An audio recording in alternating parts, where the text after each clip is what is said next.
JJ of The Ringer. I don't know if people have told you this. I'm sure you actually have heard this before. But when you talk, your demeanor, everything screams New York. Guilty. Guilty on all counts. Funny story. Andrew, interned back in the day at SiriusXM. It was my first internship in a business, summer of 2008. I'm a bright-eyed Newhouse student, getting ready to make his, mark on the broadcasting world. And, I'm shooting the shit, talking to all the guys in the newsroom. And one of our update anchors, Zig Verkasi, who's a great guy, great guy. So I'm at the Super Bowl. He gave me the famous nickname around the newsroom, Johnny from Georgia. Just connect the dots. The accent doesn't exactly sound like it's from Georgia. So if you have a little sense of humor, you know where I'm going. But yes, there would be nothing that would infuriate me more than when I would be walking Syracuse University and you have folks that have never maybe heard a New York or an East Coast accent before in their life, if they grew up in the Midwest, if they grew up in upstate New York, whatever the case may be. And when I would get, "Are you from Boston?" Oh, dude, I'd give him the stink eye. I'd be like, "Really? Nah." Like those were fighting words right there. So yes, the dialect and the voice, very much. It can't be more New York than this. True. Yeah, I don't hear "I park my car and have a yacht." I don't hear that. Yeah, I don't think so either. Yeah, I don't think so either. I don't hear that. All right, so you weren't a fan of the Tibbs firing. Oh God, no. I'm still not. I was upset on Tuesday a week ago, for a couple of different reasons. Number one, we're coming off the lull or the high of all the Knicks coverage, all the Knicks content. I'm like, all right, I get a Tuesday. I'm going to relax. I'm going to get 24 hours to kind of decompress. And they go and fire my guy who I love so much, who brought credibility back to the franchise. Now, number two, they don't even have a coach. So who exactly is the coach? Great question. So, yes, sorry to cut you off there, but I'm not happy about the Tibbs firing. True story. What's weird is that, Leon Rose doesn't talk much, right? We don't know if he has a plan, but it's starting to feel more and more like there is no plan. See, I thought for sure, and listen, I have immense respect for Leon Rose. I think Leon Rose has done a wonderful, wonderful job with the Knicks, despite his unwillingness to go and speak with members of the media, which does not particularly sit well with me. But I guess if you're going and churning out 50-win years and the team is going deep into the playoffs, you can get away with it. Be that as it may. When they made the Tibbs firing a week ago, I figured for sure, Andrew, they had a candidate identified. This was not going to be some wide-ranging search. This was not going to be something that took 3, 4, 5 weeks. That, hey, we know who our guy is. We're getting our guy. And that's how we're going to be able to replace a guy who was incredibly successful over the last 5 seasons. Now, all of the names that were linked to the Knicks over the last 24 hours, I got to be honest with you, Andrew, if they ended up as the head coach, I don't know if they're definitively better than Tom Thibodeau, but they're on that level. Like, Ime Udoka is a phenomenal head coach. Chris Finch has done a wonderful job with Minnesota. And Jason Kidd has done very good work with Dallas, has coached a long time, has a relationship with Jalen Brunson, knows the Knicks organization. Like, there are a lot of positives there. It sure seems like they're not going to end up with any of those guys. And you would think, hey, if we're firing a successful coach to go and get somebody else's coach, we know this is going down. We know we can get so-and-so out of their deal, make a deal with that organization, and go make it happen. But it sure looks like none of those three are destined to become the coach of the New York Knicks. And you and I can now sit here and try to figure out, okay, what's next? Yeah, I was surprised by the firing, but I would also say that I've been saying for weeks, for months, that Tibbs was on the hot seat. But then him making the ECF, I was like, I think he kind of saved his job here. Then they fired him. The two guys who I always liked for the job, if Tibbs were to get fired, were Mike Malone and Jay Wright. Jay Wright basically saying he's good with retirement. And then word on the streets is they don't even want Mike Malone at this point. So I like Mike Malone too. But let's acknowledge this about Mike Malone. He's not one to mince words. He's called out players in the media. He put Michael Porter Jr. on complete blast. And that's Denver, right? Like, it's a mid-market. You imagine if he put Mikal Bridges on blast the way he put Michael Porter Jr. and what I'd be talking about and what you'd be talking about and what this city would be like if a coach in New York City kind of decided to act like that. Hey, I'm with it. I totally love the old school accountability, like, type of demeanor. But there was a narrative around the team that, hey, Tibbs he's too gruff. He's too hard on the guys. Mike Malone is not exactly going to be a softie. Mike Malone is going to be very, very hard on the players. I think if they had come to the conclusion that they're making a change from Tom Thibodeau, it's a polar opposite from Tom Thibodeau. So I don't know who that guy is, but I think from a personality standpoint, from like a player relationship standpoint, whoever they end up bringing in, I think is going to be drastically, drastically different than what they just had. Your gut said Johnny Bryant. Do you still feel that way? So it does and it doesn't. It does because of the ties he has to the organization. It does because they whiffed on 3 established head coaching candidates. And I'm kind of wondering now where, Andrew, exactly they're going to turn to. The name that's gotten some buzz now over the last 12 hours, and I don't love it, he's coached before, is Mike Brown. I mean, listen, Mike Brown did okay in Sacramento. He's coached multiple stops in the NBA, so I'm getting my quote-unquote experience. How can honestly anybody sit there and tell me the Knicks are upgrading their head coach if they go from Mike Brown to Tom Thibodeau? I mean, come on now. Has anybody watched the NBA? Has Tom Thibodeau ever coached LeBron James? Has he ever coached Steph Curry? Has he ever coached, Derrick Rose, the best player he coached, he blew out his knee. Bad luck in Chicago. But for anybody who's like, oh, he ruined the Bulls, Andrew, I ask you this. What have the Chicago Bulls been as a franchise since Tom Thibodeau walked out the door? Well, they had a few flashes, but pretty bad. Pretty awful. Yeah, pretty bad. Pretty awful. And actually, you know what? That's a way to keep your job. Be pretty bad or be average for a long time. And you see Billy Donovan, he gets to keep his job forever. Yeah, and listen, I think Billy Donovan walked into a situation where it's like, hey, he's a solid coach. They run good offensive sets, but they're picking 12 to 14. You're not in the lottery. You're at the back end of the lottery, or you're like in the play-in, and it's kind of in that road to nowheresville in the NBA. Honestly, it's the worst possible place to be in the NBA. When you're winning anywhere from like 32 to 41 games, I'd rather stink. Well, for longevity, it might actually be good. JJ, it might actually be good because you almost become a victim of your own success, right? Well, for their job security, sure. For you and me, as far as being fans, that's the absolute worst when your team is kind of in that sort of position, in that sort of spot. So I don't think the Knicks are going back to that. Don't get me wrong. I think the Knicks are going to have a pretty good team next year. Again, you're making a move like this to fire this head coach. There's no on-the-job training. There's no, hey, like, what if, give the guy a chance. No. The next 2 years, you got to be in the NBA Finals. You got to win it, right? Like, the Warriors fired Mark Jackson. They hired Steve Kerr. Worked great. No one's going to complain about it. Steve Kerr in his first year won a championship. But when you make a move like this, that's what you're signaling to the fan base. It's that we want more. Good luck. I guess the argument for Mike Brown would be that he's a little bit more modern on the offensive side of the ball, kind of like what we saw with Rick Carlisle in this Pacers-Knicks series and now in the finals. Yeah, that's all well and good. To me, his team's underwhelmed. They underwhelmed in Cleveland. He did not do a great job in Orlando. Sacramento, did he get out of the first round of Sacramento? I understand the talent's not as good as what you have with the Knicks, but is Mike Brown solving the biggest issue on this team with Jalen Brunson and Karl-Anthony Towns not playing a lick of defense? Is that a personnel thing or a coaching thing? You tell me. Well, I think it's a problem. And I like both of these players. Listen, Jalen Brunson's my favorite Knick since Patrick Ewing. I love what he's brought to the team.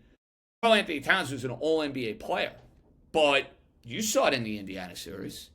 They were on the floor together. They were getting absolutely torched on defense. 100%. Torched. 100%. So I think the Knicks coach, the pairing can work. Like offensively, people are like, oh, it doesn't work. That's total nonsense. Of course it worked. Brunson was an all-star. Towns was an all-star. He had one of the best seasons of his career. Thrived in a whole lot of pick and pop, especially early in the year. But I do think to kind of mask the deficiencies defensively, you kind of got to stagger their minutes a little bit. Like, I think that's something you have to do, kind of making sure, hey, Towns the focal point on offense, Brunson's the focal point on offense. You always have one of those guys out there, but you're not going to have extended minutes where you're just getting smoked on defense. Guy who is a better defender than Karl-Anthony Towns and one of the greatest scorers to ever live, Kevin Durant. There was mutual interest. What are your thoughts? Do the Knicks need to pivot to a big name? I don't love Durant at this stage in his career. I don't. And maybe this is saltiness, Andrew, because You go back to 2019. I know what you're about to say. Yeah. He could have been a Knick. He foolishly, with his buddy Kyrie Irving, went to Brooklyn, played in oblivion. They didn't even get to a conference final. And that ship sailed, and he ended up in Phoenix a couple of years later. This is a player who is on the downside from just a physical standpoint. He's 37. The only argument you're making in making this deal, assuming, of course, Phoenix wants Karl-Anthony Towns, because that's the only way I see this getting done, like just the contracts and the salary and how you got to kind of match it up, it would involve Towns and Durant. Yes, you can get out of Durant's contract easier than you could get out of Towns' contract. But I don't know if there's another level and limit that Kevin Durant can reach as a player. I still have hope that Karl-Anthony Towns can keep growing. And I want to see more. Like, to me, after his first year, I thought he had a productive first year with the team, despite those defensive shortcomings. I don't want Durant. I don't want the circus. I don't want the Twitter. I don't want anything to do with the idea of bringing this guy to the Knicks. I'm out. So is it more that you don't think he could help this team win a championship, or is it more that he didn't want to go to New York and he kind of had some negative things to say about the Knicks? I think it's a combination of a lot of different things. I think it's the age. I think it's saltiness from 2019. He's 37. If Kevin Durant was 31, I think we're having a much different conversation. He's 37. Am I convinced, Andrew, if they make this swap for Durant and Towns, that the Knicks are a championship team? I'm not. Well, do you think they're better? I'm not sold on that. Because Durant's not, at this stage in his career, he's not the defender he used to be. He's not. Look at his metrics in Phoenix the last couple of years. If you could keep Mitch at the 5 and Durant at a stretch 4, I mean, that looks dangerous to me, JJ. I understand the argument. 37-year-old Kevin Durant. He's a bucket, JJ, still to this day. Still, but he's not what he was on the other side of the floor. I don't think he's helping your defense that much. I don't. Well, Cat isn't either. That's true. That's true. Let me put it this way. I don't think it changes the calculus that much for the team. The only thing I think it changes is, hey, if you want to get yourself out of the Karl-Anthony Towns business. But my question to you, Andrew, they got in the Karl-Anthony Towns business last year. They know him better than anybody. They had him, Worldwide West, Leon Rose, agent, CAA, the whole connection there. You tell me now after a year they want out? I don't believe that. I think there is a lot of truth to what you're saying. I also think there's value in building chemistry and continuity. We saw with the Denver Nuggets, keep knocking at the door with the same duo. We've seen it with the Celtics, keep knocking at the door with the 2 J's. So I do believe that we're kind of out of the super team era and more into the continuity and chemistry era, to your point. Yeah, and listen, if you're going to have Cat on the team, it's imperative that you have a big that can defend. Minnesota showed you that with Rudy Gobert. And we saw it in the postseason this year with Mitch. Here's the problem with Mitchell Robinson. And I think this is a tough conversation for Knicks fans because he's incredibly popular and he played great in the postseason. Andrew, are you going to be surprised if Mitchell Robinson plays 10 games next year and has no impact on the postseason? I mean, that to me is the conundrum that Leon Rose and company have got to kind of talk themselves either into or out of this offseason. He's an expiring deal. If you're looking to upgrade your bench, and if you're looking to maybe tweak things, do you get a cheaper rim protector, and you can go and add yourself a guard to maybe help out Jalen Brunson? Somebody could handle a ball. Somebody could go and be a pest defensively. Is Mitchell Robinson the piece that you have to move in order to go and make that happen? Do you sell high on Mitchell Robinson? I think that's the question you got to ask if you're the Knicks. Because remember, he's an expiring deal. He's done after the season. Yeah. So you like the idea of building around the duo of Cat and Brunson, then swapping one of them, basically. Yeah, I would. Well, Brunson's not going anywhere. We all know that. Brunson's the franchise, as he should be. He took less money. The guy is he's incredible. I love everything about what he brings to the team and what he brings to the table. Brunson he's the New York Knicks. I am going to say gut feel, Brunson and Cat are a part of the team next year. I think they're going to try to build with them, at least for another season. What are your thoughts when Brunson is out and Mikal and OG just play better? Was that coaching? Is that something Brunson has to work on? What are your feels on that? So I think it's a collective thing. Bridges was far more assertive when Brunson was not in. He had the ball in his hands. He's making more decisions. And that was probably a Tibbs thing. Well, it could be on Thibodeau, yes. It also could be on Bridges. Hey, You know you're not getting as many touches when Jalen Brunson is running the show. How do you maximize those touches? Andrew, these guys played in college together. So I think a lot of people looked at Mikal Bridges and said, oh, he's seamlessly going to fit in. There's going to be no adjustment period. There clearly was an adjustment period for him. So I think he's got to kind of assert himself far more. And I would make the same argument for Anunoby. But you can also now put yourself in positions where it's like, okay, maybe when a team is pressuring Jalen Brunson, have Mikal Bridges bring up the ball. 100%, or maybe kind of 100%. stagger minutes. Like there's things you can do to make it work. And listen, Knicks are going to pay Mikal Bridges because they gave up a ton to get him. You're not going to let him walk after next year for nothing. They're not going to do that. They're going to sign him, and if they want to sign him and trade him down the road, they can do that. They are not going to let that asset basically just say sayonara after what they gave up to go and get him. But they need a better, for them to get to the next level, they need a better version of Mikal Bridges. Without a doubt. There was too much inconsistency. Too many times he disappeared. And, you can look at the coach. You can look at Jalen Brunson. I'm going to look at Mikal Bridges. Hey, assert yourself. Make yourself and make your presence felt consistently while you're on the court. He didn't do that enough. We talked KD a little bit. Let's move on to Giannis. I know you don't like the KD Cat trade, but would you be interested in a Cat package for Giannis, even though everything coming out of there supposedly is that he doesn't really want to leave? But I don't buy it at all, actually. Well, yeah. I mean, listen, Giannis is the top 5 player in the sport in his prime.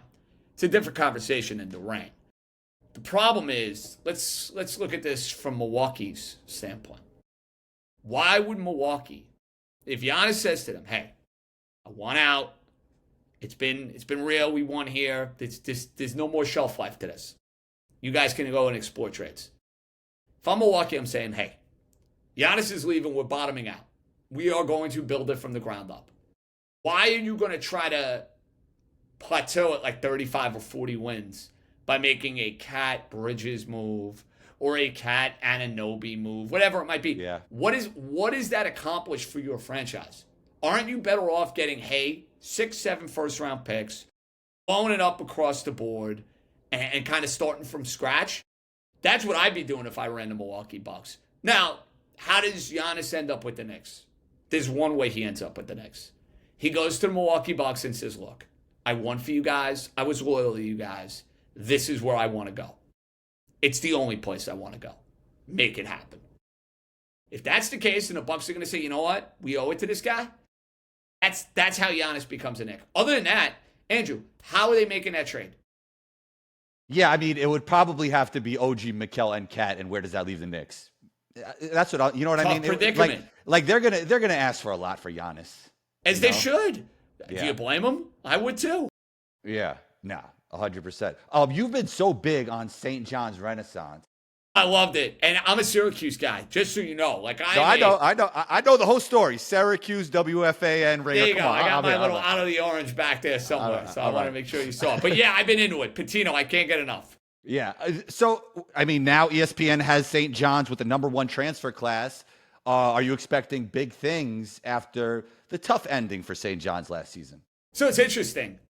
Every year now in college basketball, for guys like us trying to see what they're going to be next year is impossible. It's just transfer portal, chemistry.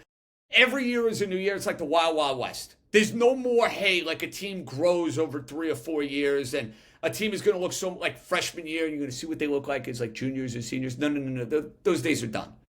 You have to be able to, boom, on the fly, shift your team, transform your team. Pitino has the mentality to do that. Now, with any of these teams with transfers, you have to imagine there's going to be some growing pains. Growing pains as far as feeling each other out, gaining chemistry, gaining a feel for one another. But here's what I would say about St. John's. Don't get nuts about how they look in November and December. Know that they're going to be coming together by late February, early March. They may not win as many games as they did in the regular season last year. Who knows? They may not be seeded as high as they were in last year's NCAA tournament. But I'll say this year, Pitino gets them deeper in the tournament than they were last year. I'd make that bet. I wouldn't hesitate on that bet. They'll be playing in the second weekend. I just don't know if it's going to be as easy a road and as seamless a road as it was a year ago. The one thing about Patino is that he could get very talented players to play hard. Can you speak to his impact on the St. John's Johnnies overall? Look, it's what he's done at every program. And Yeah. not only the idea of getting great players to play hard, which I do think is a big part of it, the idea of growing guys from where they were at the beginning of a year, where they were at the beginning of his program, and how they look by the time they get out of it. That to me is just full-fledged, hands-on coaching. And I think Rick probably learned a lesson last year. He didn't have enough shooting. And it was going to come back. I said it all year. I go, they're talented. They're fun to watch. They're tough. They're going to have a game where they shoot terribly. They did, the Arkansas game. And they couldn't overcome it.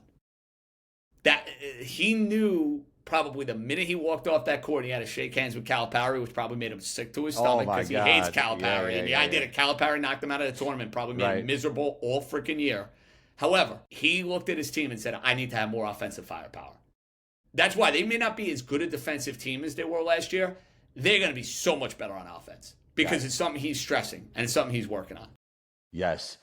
Just want to talk NBA Finals with you real quick before we get to some New York City rapid fire. I feel like, JJ, it's a lot of basketball virtue signaling. Like, you have to like this series because it's such good basketball. But is it really that interesting, this series? I mean, it just doesn't seem as fun. I don't know. Well, the juice is not there yet. Juice is not there Yeah, yet. the juice could be in Indiana. I agree with that. That could when things could, tonight it might rile up a little bit. So game one was amazing. Seeing Indiana do what they've done the entire postseason. The end of game one was amazing. Correct. But how many Indiana games have been like that? True. Indiana's had like 4 of those games in the postseason. Knicks Fair. game 1, Cleveland, Milwaukee. I could go on and on. This is where we're going to sense, is this going to be a fun series or is OKC going to go and throw the hammer down on them? I can't wait to watch this game. I have Indiana plus 2.5 games for the series, so I need them to win one more game. So I'm invested in them winning one more game. I thought Thunder in 6. Yeah, I think it'll happen.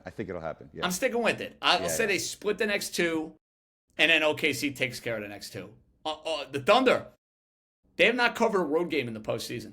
You know that? 2 against Memphis, 3 against Denver, 2 against Minnesota. They've not covered a road game. Take that information, do with it what you want. They're 5.5.5 point favorites tonight. Yeah, I'm with you. All right, we're gonna finish off with some New York sports rapid fire. You'll get the gist of it as we go. All right, the Knicks' greatest player of all time, Clyde Frazier. over Pat Ewing. Clyde Frazier. Not even close. I love Pat. It's Clyde Frazier. 2 championships, triple-double in the NBA Finals. Clyde Frazier. See, I just have a thing about ring culture, though. Like, Pat carried the team on his back for years, JJ. I understand that, but Clyde Frazier is an all-time NBA great that won the only 2 It's not just about the rings. It's how he's played in red. And you can't go nuts about comparing numbers because, again, this is like people compare numbers to the 80s to the numbers now. The game has just evolved so much. 100%. Clyde Frazier. All right, Nets GOAT. Oh. Are we going in my lifetime or not? Because I guess we have to go all the way back to Long Island with Dr. J. Well, that's what I was going to say. If we're talking about the history of the Nets, it's got to be Dr. J. In my lifetime, it's Jason Kidd. Jason Kidd. How about Brooklyn Nets GOAT? Oh, I mean, God, I want to say Joe Johnson. Kevin Durant? I mean, he was only here for 2 years. At least Joe Johnson had some shelf life.